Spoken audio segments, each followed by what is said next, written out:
정부 경기에 대한 대응 정책은 여러 가지가 있지만 사실은 그게 쉽지 않은 게요. 일단 재정 정책 같은 경우에는 그 팬데믹 지나면서 돈을 너무 많이 썼기 때문에 각국 재정이 거의 그 펑크가 나 있는 상태거든요. 지금 이런 상태에서 경기가 별로 안 좋은 국가들이 재정 대응력이 현저히 떨어져 있고요.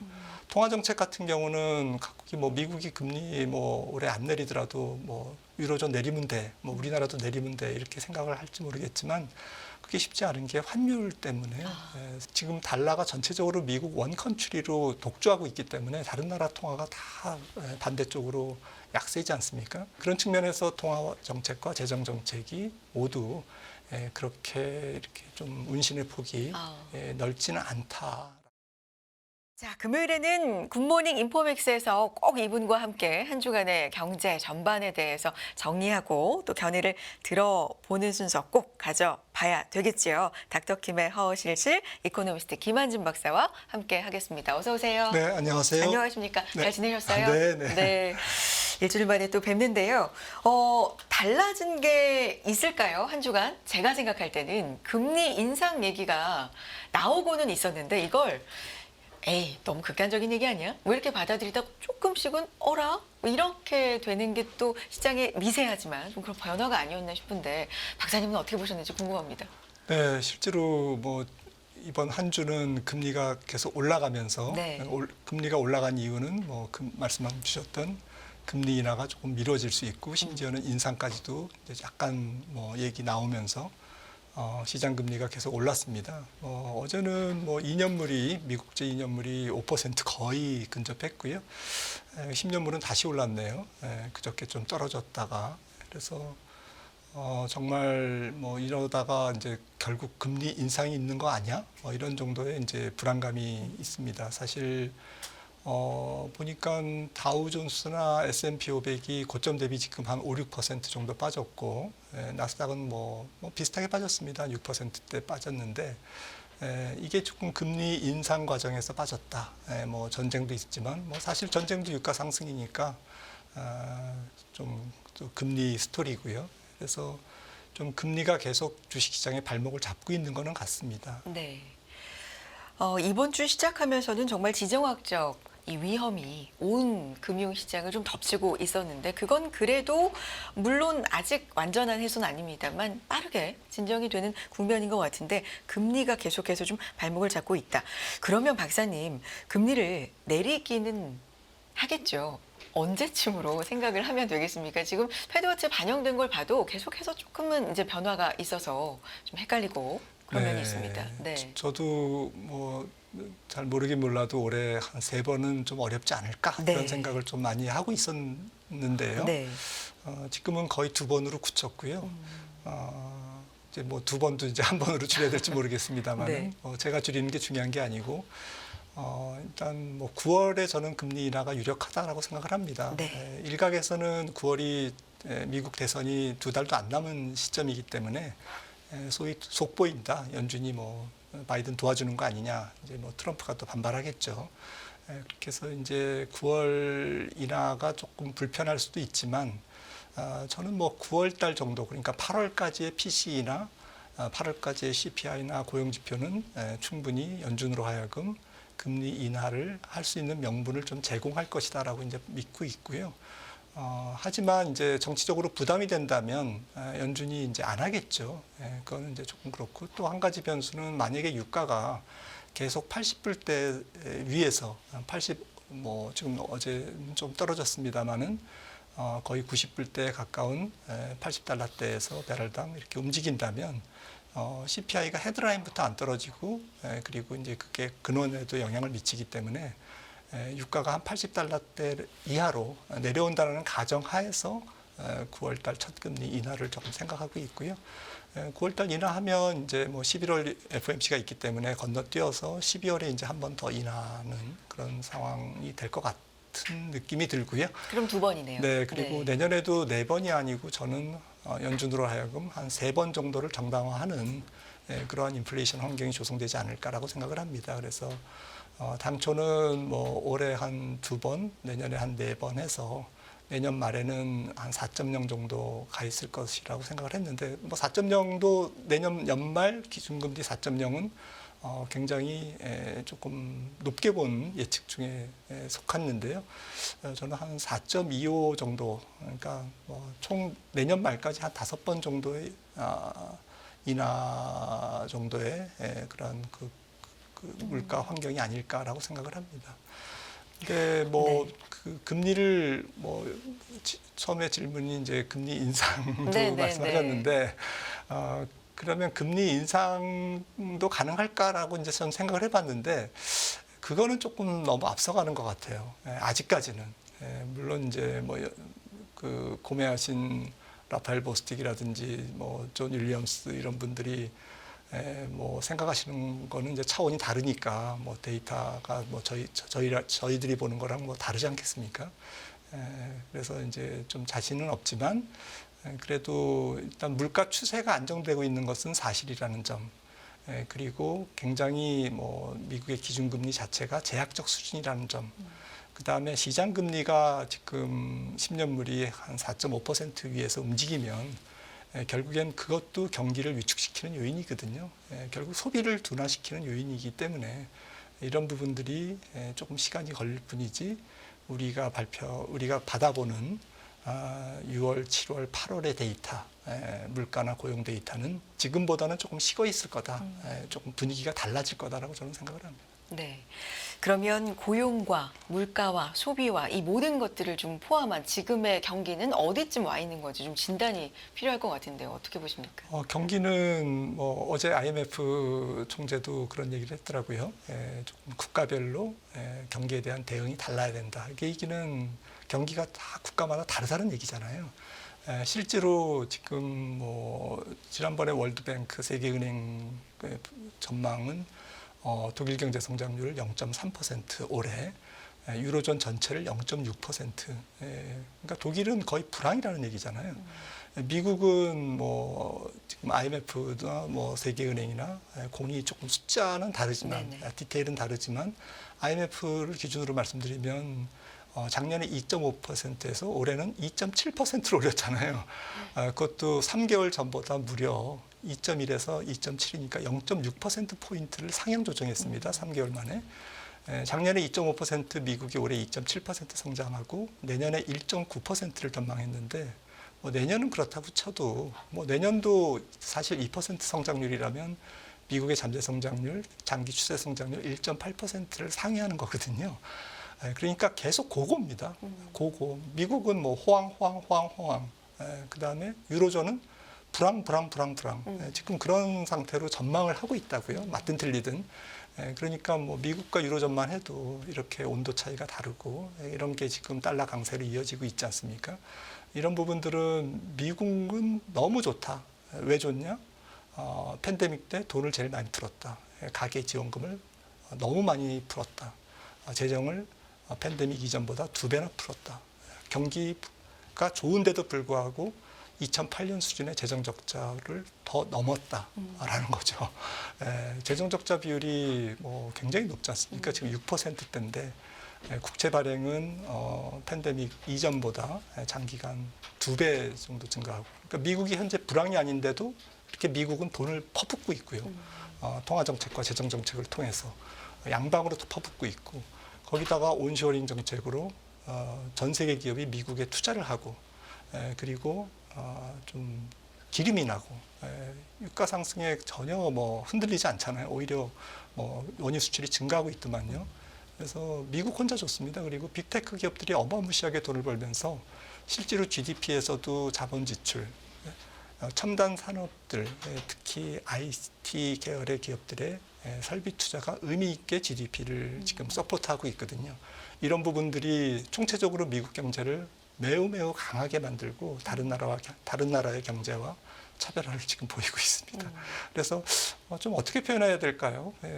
미국 기준으로 말씀드리면 사실 뭐 얼마 전에도 말씀드렸듯이 2021년 1월부터 미국 경제는 이제 회복기를 딛고 지나서 이제 본격적인 확장기, 호황기에 들어갔거든요. 그러니까 40개월째 지금 호황기를 유지하고 있는 거고요. 지금 4월이니까요. 2021년 1월부터 초부터 지금까지 한 40개월 경기 호황을 지금 유지하고 있다. 그러니까 다른 나라는 지금 경기 약간 디플레이션 상태에 빠져 있고 좀 온도 차이가 큰 것 같습니다. 앞서서 IMF 그 언급도 말씀해 주셨는데 그렇기 때문에 지금부터는 미국의 통화 정책을 보고 그거에 따라가야지가 아니라 좀 각국의 상황에 맞는 차별화된 정책이 필요하다라는 취지로 그리고 실제로도 그런 정책이 필요하다고 박사님도 생각을 하시는 건가요? 물론 이제 뭐 정부 경기에 대한 대응 정책은 여러 가지가 있지만 사실은 그게 쉽지 않은 게요. 일단 재정 정책 같은 경우에는 그 팬데믹 지나면서 돈을 너무 많이 썼기 때문에 보건 관련 또 팬데믹 대응 비용 혹은 뭐 민간에 대한 지원금으로 각국 재정이 거의 그 펑크가 나 있는 상태거든요.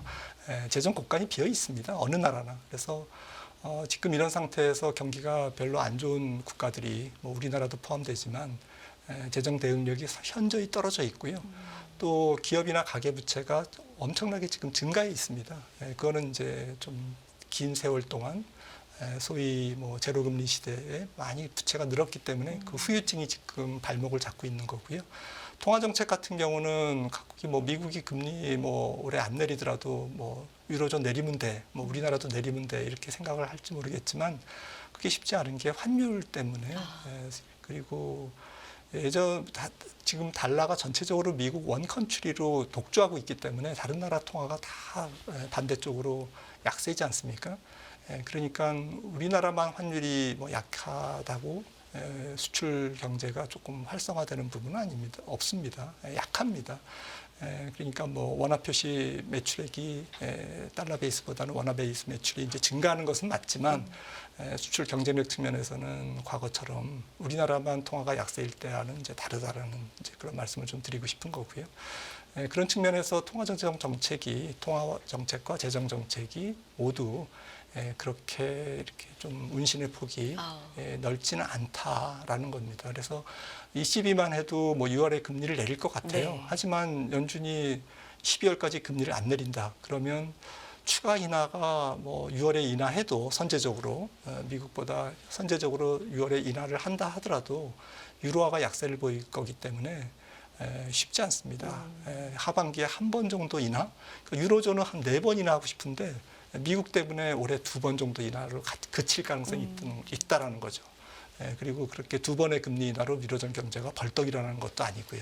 그래서 이런 부분들이 조금 전 세계의 좀 불균형 이런 것들의 조금 모습인 것 같습니다. 유로존도 6월에 금리 인하 힌트를 강하게 줬는데 네. 좀 더 하고 싶어도 미국의 네. 어떤 상황을 안 볼 수가 없다. 네. 보지 않을 수가 없다는 얘기인데 지금 쭉 말씀하신 내용들 저희가 가지고 오신 이 자료들을 하나하나 보면서 다시 한번 정리해봐도 좋을 것 같습니다. 미국 경제는 호황이 지속되고 유로존은 내년에 회복의 물음표를 이제 붙여주셨기 때문에 네. 이 숫자를 좀 설명해 주시겠어요? 네, 뭐 복잡하지만 네. 뭐 아침부터 지금 뭐 IMF가 지난 4월에 따끈따끈하게 전망한 거기 때문에 며칠 네. 전이었죠. 2.7% 올해 전망했고요. 0.6%포인트 올렸는데 이렇게 쭉 보시면은 독일은 0.2를 받네요. 월드뱅크보다 더 낮게 받고요. 오히려 3개월 전보다 깎았잖아요. 이런 부분들이 조금 좀 인상적이었고요. 일본도 어쨌든 뭐 그런 상태고 중국이 지금 한 4%대에서 내년도에는 조금 4.1% 중저성장국으로 완전히 정착할 거다. IMF도 물론 이제 다 아시겠지만 많이 틀립니다. 엄청나게 많이 틀리지만 우리가 그래도 이걸 뭐 숫자 그대로를 액면 그대로 믿자라고 드리는 말씀이 아니고 이제 이런 분위기다라는 이제 말씀을 좀 드리고 싶은 거고요. 지금 인도가 총선 이제 들어갔죠. 맞습니다. 2월 4일 날 이제 결과가 나오는데 정말 유권자가 9억 명이라네요. 근데 어쨌든 인도가 유일하게 지금 이머징에서는 6%대 성장을 구가하는 굉장히 놀라운 국가입니다. 그래서 인도 경제 괜찮을 것 같습니다. 그래서 전체적으로 내년도에 유로존이 회복한다고 이제 IMF도 전망을 했지만 이머징 약하고 미국도 올해 대비 약한데 그걸 딛고 유로존만 내년도에 성장률이 굉장히 높아진다고 라는 것은 조금 제가 볼 때는 조금 꼭 그렇게 되지는 않을 수도 있다라는 측면에서 제가 물음표를 좀 다른 거고요. 네. 그래서 미국 경제가 뭐 왜 이렇게 좋으냐를 뭐 여러 가지 말씀을 드렸지만 깔끔하게 이 표가 지금 미국 경제가 왜 좋냐를 잘 설명해 줍니다. 네. 고용 시장이 일단 노동 수요가 공급을 한 300만 명 정도 추월하고요. 그래서 이거는 이제 빈 일자리의 실업자 대비 배율이거든요. 1.4지 않습니까? 다른 나라 뭐 지금 호주도 이제 금리를 인하해야 되는 형편이고, 뭐 캐나다도 그렇고, 영국은 말할 것도 없고, 유로존 전체 이게 다 0.5대거든요. 그러니까 고용이 안 좋습니다. 이런 나라들은 이 선진국들은 지금 GDP의 거의 한 70%가 소비잖아요.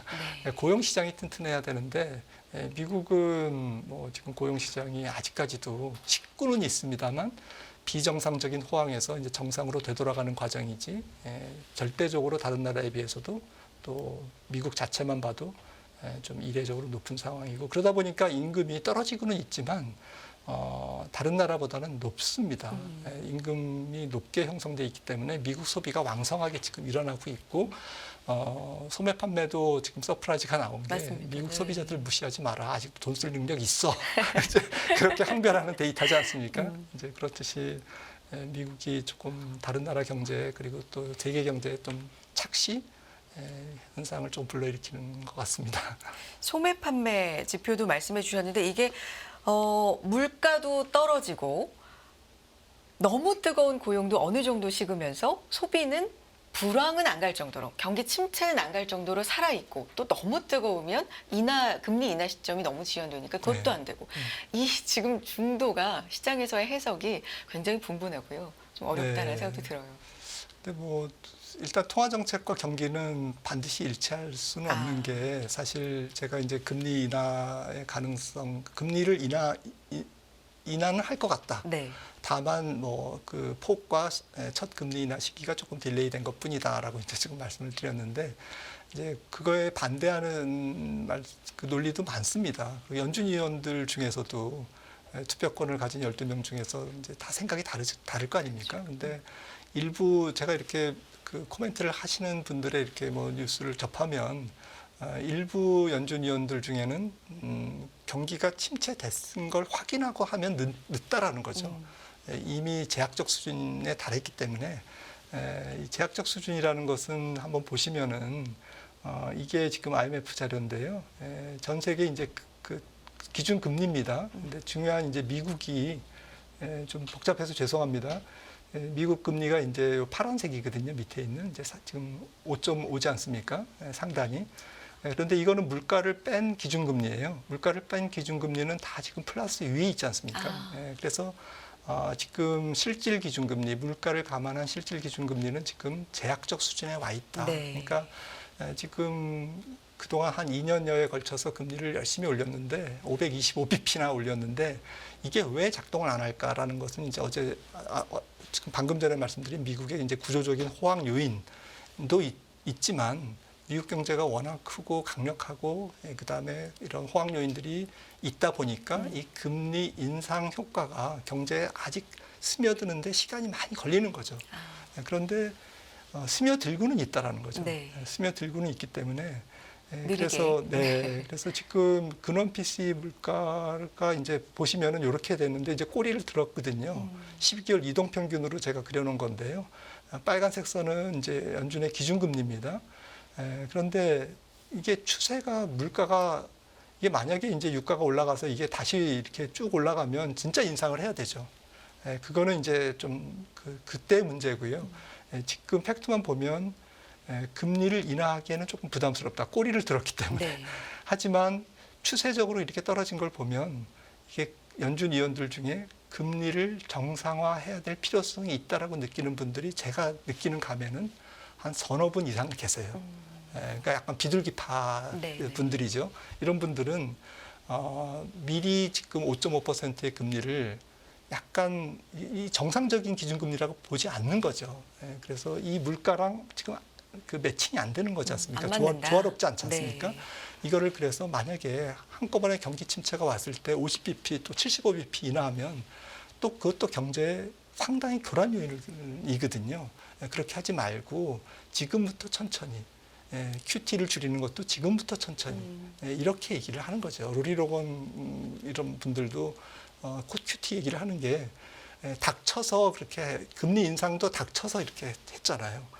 조금 표현이 안 좋지만 맞닥뜨려서 그냥 네. 이렇게 하는 것보다는 미리 조금씩 미세 조정을 통해서 해야 경제에 대한 충격도 적고 그다음에 경제 주체들이 이런 것들에 적응을 해나가면서 또 오히려 또 경기가 조금 더 호황을 길게 끌고 갈 수 있다라고 이제 보는 거죠.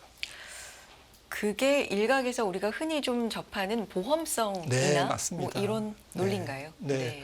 그러니까 미국은 사실은 조금 등 따시고 배부르죠. 약간 경기 호황을 또 연장시키고 침체를 안 오게 하기 위해서 여유 있게 하는 편이고 다른 나라는 지금 어려워 금리 인하해야 돼라는 절박한 상황이고 네. 이게 조금 통화 정책도 상당히 입장이 다른 것 같습니다. 네. 이번 주에 박사님 또 시장, 금융시장을 뒤흔들었던 우리가 주목했던 이슈가 바로 환율입니다. 1,400원대를 이제 장중에 봤기 때문에 이거에 대한 트라우마 얘기를 우리가 좀 많이 하잖아요. 역사상 4번째 있는 일이다. 뭐 이런 얘기들. IMF, 금융위기, 뭐 그리고 금리의 급격한 인상기, 뭐 이때 봤던 일이 또 일어나니까요. 이 한미일 구두 개입까지, 공동 구두 개입까지 나온 상황인데 환율에 대해서는 어떻게 보고 계세요? 네, 단기적으로는 지금 말씀드렸던 미국 경기와 다른 나라의 경기의 온도차, 기온차, 그리고 거기에 따른 통화 정책의 조금 다이버전스, 네. 차이, 앞으로 예고될 유럽이 더 미국보다 금리를 많이 내려야 될 필요성, 이런 것들이 지금 달러 강세 요인인 것 같고요. 좀 중장기적으로는 뭐 사실은 환율이라는 게 교환 비율이지 않습니까? 그래서 누가 잘났냐 못났냐 상대적으로 이제 이런 게임인데 사실은 뭐 우리가 금 가격을 많이 얘기하지만 금 대비로는 뭐 그 환율이 모든 통화가 다 평가 절하되고 있습니다. 언제부터? 거의 한 2000년부터 그러니까 네. 한 4년간 금 대비 모든 통화는 평가 절하되고 있고요. 2000년에 어떤 일이 있었냐면 모든 국가의 중앙은행들이 본격적으로 통화를 팽창시키는 그런 원년이 2000년 닷컴버블 직후였거든요. 그리고 각국이 이제 국가 부채도 늘어난 시기가 이제 그때였고요. 그러니까 모든 통화가 조금 올라가고 또 인플레이션율이 조금 통화 가치를 갉아먹는. 그러니까 이제 상대적으로 이제 금 가격이 올라간 거죠. 네. 그래서 아이러니하게도 사실은 장기적인 추세를 보시면요.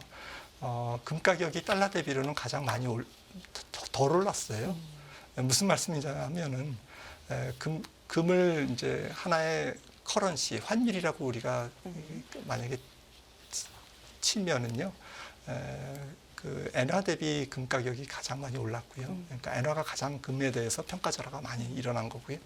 두 번째로 금에 대해서 평가 절하가 많이 일어난 동안은 유로화입니다. 네. 지금 이 그림을 보시면은 유로화가 두 번째로 평가 절하가 많이 일어났고요. 금 대비. 달러가 지금 우리는 뭐 달러 표시로 항상 금 가격을 하니까 달러가 뭐 트라이 온스당 뭐 정말 엄청나게 올랐어. 뭐 YY 몇 퍼센트 올랐어 하지만 사실은 달러 대비 금 가격이 제일 덜 올랐습니다. 네. 적게 올랐습니다. 그러니까 달러가 상대적으로 다른 나라 통화에 비해서는 강세고 금 가격에도 가장 좀 저항력이 강한 통화. 그러니까 이제 달러가 강세를 보인 거죠. 상대적인 건데 네. 원화가 유난히 절하된다라는 걱정이나 지적도 있었기 때문에 그런 부분에 대해서도 좀 왜 그럴까 궁금증도 좀 많이 깔려 있는 게 사실인 것 같아요. 네, 우리나라 일단 수출이 조금 최근에 회복은 되고 있습니다만은 경상수지 적자 계속 줄고 있고요. 그리고 성장률 둔화되고 있고 네. 또 이게 엔화가 절하되다 보니까 또 위안화도 요즘에 평가 절하 고시가 되고 있습니다만은 이게 같은 지역적으로 묶여 있는 국가들은 같이 움직이는 성향이 강합니다. 그래서 우리나라 고유의 펀더멘탈 요인도 있고 또 엔화가 조금 약세를 받으니까 이제 거기에 대한 영향도 같이 있는 것 같습니다. 왜냐하면 전체적으로 엔화를 보고 우리나라에 투자하려고 하던 외국인들이 돈을 안 갖고 들어온다든지 이런 현상이 있거든요. 뭐 위안화도 마찬가지고 이러다 보니까 동북아시아 환율이 전체적으로 약한 부분도 일조하고 있는 것 같습니다. 자, 여기까지 오늘 듣겠습니다. 최근에 일주일간 또 한 주간의 경제 상황 쭉 짚어봤고요. 이코노미스트 김한진 박사 함께했습니다. 오늘 말씀도 감사합니다, 박사님. 네, 고맙습니다.